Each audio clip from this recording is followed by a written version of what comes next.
varias cosas. La primera, y creo que es fundamental, es que el efecto práctico, voy a insistir, es que dejamos entre el 40 y 60% de la población, o sea, que está en la población más vulnerable, fuera del beneficio, en la práctica. Y yo, si esto es un mecanismo de presión política, a mí me parece que es el más irresponsable que uno puede hacer siempre, porque en la práctica está jugando con las expectativas de personas que nos están mirando y están diciendo, la oposición pide más, que no sabemos de dónde se financia, pero además, si no, no les damos nada. Y me parece que a mí, en general, tiendo a estar preocupado el que nos está mirando afuera, y la mayoría de aquí estamos, me parece poco serio cuando una clase política empieza en esa discusión, que jugando con las expectativas de la familia, y la verdad lo que dijeron, más para bien y para mal, es no van a tener derecho, listo. No, es el efecto práctico, en la primera lógica, y por lo tanto, si les parece insuficiente la propuesta del gobierno, bajo una calificación subjetiva de la suficiencia, yo les digo, bueno, en realidad era tan insuficiente que ustedes dijeron nada, y eso es una respuesta súper concreta. Lo segundo, súper importante, y yo me quiero conectar con lo que dice el diputado Longton, que es,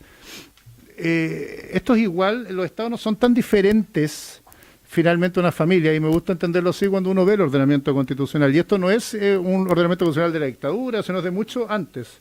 que básicamente hay un encargado de las finanzas públicas que se llama el Poder Ejecutivo, que es el que propone y tiene iniciativa exclusiva. Nuestra Constitución, como bien decía el diputado Langton, del año 43, potestad que defendió en su minuto Juan Antonio Ríos, Eduardo Frei, que algunos cristianos, e incluso Salvador Allende en el Tribunal Constitucional del año 70, del manejo de la iniciativa fiscal, porque es la forma de mantener sanas las finanzas del Estado. Porque si no, jugaríamos el peor de los roles del mundo, en que simplemente la suficiencia se califica de acuerdo a razones políticas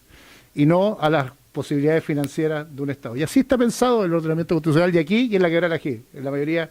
de las partes del mundo es así. ¿Por qué lo digo tan de fondo? Porque cuando uno califica y hace política desde el deseo, mira, nos encantaría que supere la línea de la pobreza, en la línea de los deseos también les digo que sí, a eso luchamos todos los días en el Ministerio de Desarrollo Social, nos desvelamos, no solo nosotros, sino la Caricia y todos los que han pasado por este ministerio años atrás. Nos desvelamos pensando en cómo subir los ingresos, cómo proteger socialmente mejor a las personas, cómo transferir más recursos. Esa es la esencia de nuestro trabajo.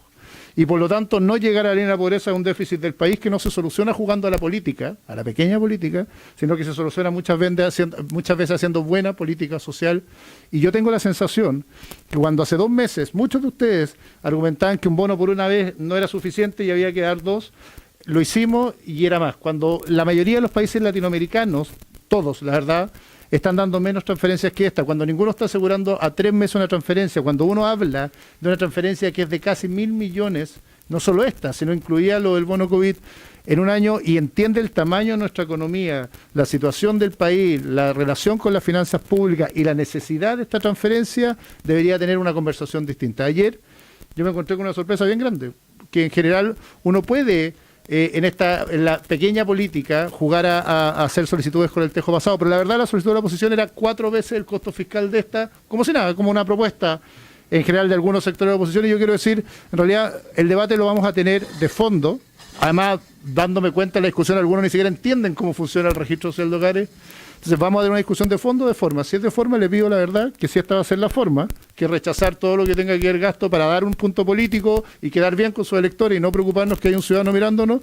Presidente, le solicito que se vote lo más rápido posible, porque en realidad tenemos que seguir tramitando y cada uno dará las explicaciones que corresponden. Yo tengo que salir a explicar por qué con esta votación dejamos como clase política, que a mí me avergüenza harto en esto, entre el 40 y el 60% de la población que no tiene ingresos formales, fuera de la posibilidad de obtener ese beneficio. Pero mi solicitud particular es que ojalá, yo no tengo mucho más que argumentar, porque le he dado, como dijo, gracias, diputado, innumerables ocasiones explicando cómo funciona el registro social de hogares, por qué entre el 60% y el 90% en general no estamos hablando de vulnerabilidad, sino más bien de ingresos informales que no entendemos la justificación, por qué se calculó esta fórmula de pago, cómo calculamos la fórmula. Lo llevo 2 días, entonces en la práctica estoy disponible, pero en la medida que esto no solo sea vieja política de gobierno-oposición y ver si en realidad podemos hacer puntos políticos, sino si podemos resolver un problema de carácter urgente.